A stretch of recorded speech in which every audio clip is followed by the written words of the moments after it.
네, 여러분들 쉬는 시간이 되면서 조금 밖이 소란스럽긴 하지만 요렇게 첫 번째 차시 마무리는 하겠습니다. 그래서 이제 145페이지죠.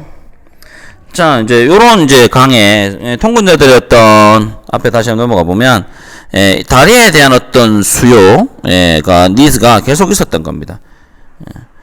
그렇지만 건설 자체가 어렵긴 했죠. 그 당시 이제 기술도 되게 많이 필요했으면서 어려웠다. 짓는 것 자체가 어려웠고, 또한 강에 너무 많은 배들이 다니고 있었기 때문에 강을 막고 이렇게 건설을 한다? 그것도 힘들었겠죠. 조수간만이 많은 바다였으니까. 그러니까 배들이 실제 그 강을 쓰기도 해야 됐고, 그러니까 다리 공사도 해야 되고, 여러 가지 어려움들이 좀 있었던 역경이 있었던 그런 상황이었는데, Any bridge, 이제 145페이지 들어보면, any bridge of a river need to be a very high suspension bridge죠.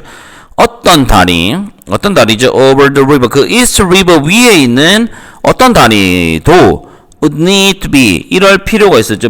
뭐일 필요가 있었던 거죠. A very high suspension bridge. 이제 suspension bridge가 여기서 이제 이 다리의 특징을 얘기해 주는 건데, 현수교입니다. 다행히 여러분들도 잘 알고 있던데 브로큰 브릿지의 형태를 보시면 알겠지만 현수교가 뭐냐면 이쪽 양쪽 두 개의 주탑이 이렇게 있고요.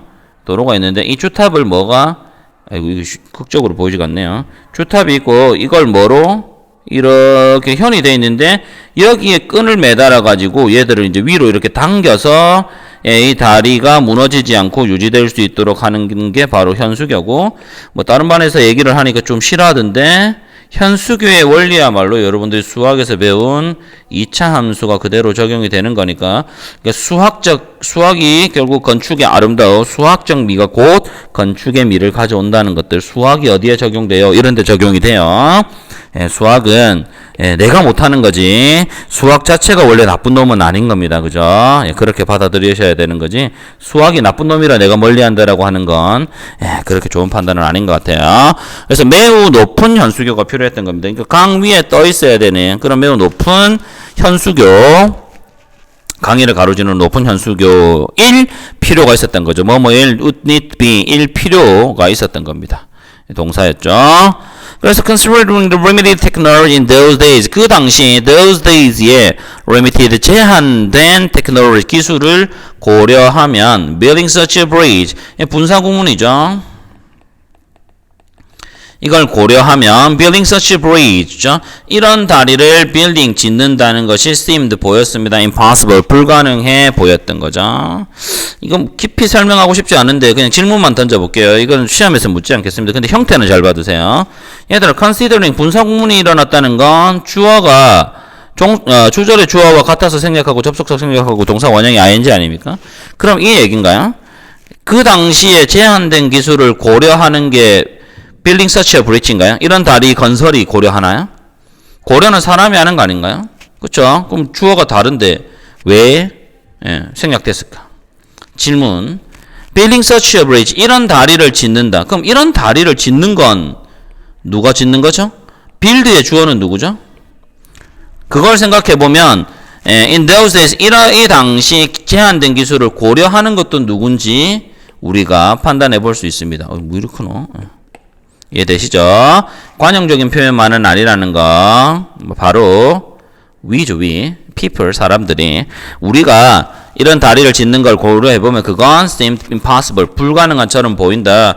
그 당시 기술을 리미트 제한된 기술을 고려해보면 누가요? 우리가 고려해보면. 그러니까 분명히 considering과 building의 주어는 동일하다는 거는 이게 맥락상 같으니까 굳이 여기에 이제 we considering 이런 거 안 쓰는 거라고요.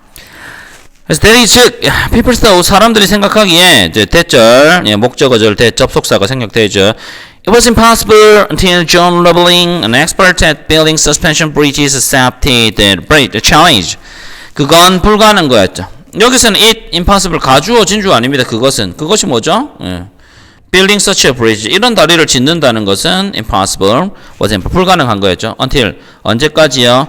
존 러블링이 전치사가 아닙니다. 존 러블링은 누구죠? An expert, 전문가죠. 전문가. 뭐하는 전문가? At building suspension bridges, 현수교를 짓는 데 있어서의 전문가였던 존 러블링이 accepted the challenge, 그 도전을 받아들일 때까진 그건 불가능한 거였는데 존 러블링이 그 도전을 받아들여서 그것을 가능한 도전으로 바꿔놓았다. 이제 이런 말로 정리가 되겠죠. 서스펜션 이야기만 조금 더 하고 마치겠습니다. 서스펜션이 현수교라고 했는데 이게 현수교라는 뜻이 되는 게 동사 suspend가 뭔가 물체를 매달다 이런 말입니다. 매달다 되겠죠. 근데 정작 suspension은 매달아 놓음 이런 것보다는 연기, 미루어두는 거 있잖아요. 혹은 학교에서의 정학, 혹은 뭐 보류 이런 게 suspension의 뜻에 좀 가깝습니다. 예. 그죠? 그런데 우리가 또 일상적으로 많이 쓰는 영화 장르에서 그죠? 서스펜스물 이런 말 쓰잖아요. 서스펜스라는 건 서스펜스 즉 되게 긴장감을 이야기를 또 해요. 그러니까 매달아놔서 줄이 팽팽해져서 생기는 그런 긴장감을 또 생각해 보면 현수 뭐 줄을 당긴다의 서스펜션 브리지를 사용하는 것이 꼭 이상하게 연결되는 단어인 건 아닌 것 같기도 합니다. 그죠? 그래서 suspension bridge가 왜 suspension 현수교냐? suspend 이 큰 이제 와이어에다가 다리를 매달아 놨다. 이렇게 생각을 하시면 될 것 같습니다. 오케이. 첫 번째 차시에 대한 강의는 여기까지 하고요. 연달아서 또 순차적으로 두 번째 차시, 또 세 번째 차시 이렇게 강의를 올려드리도록 하겠습니다. 수고했습니다.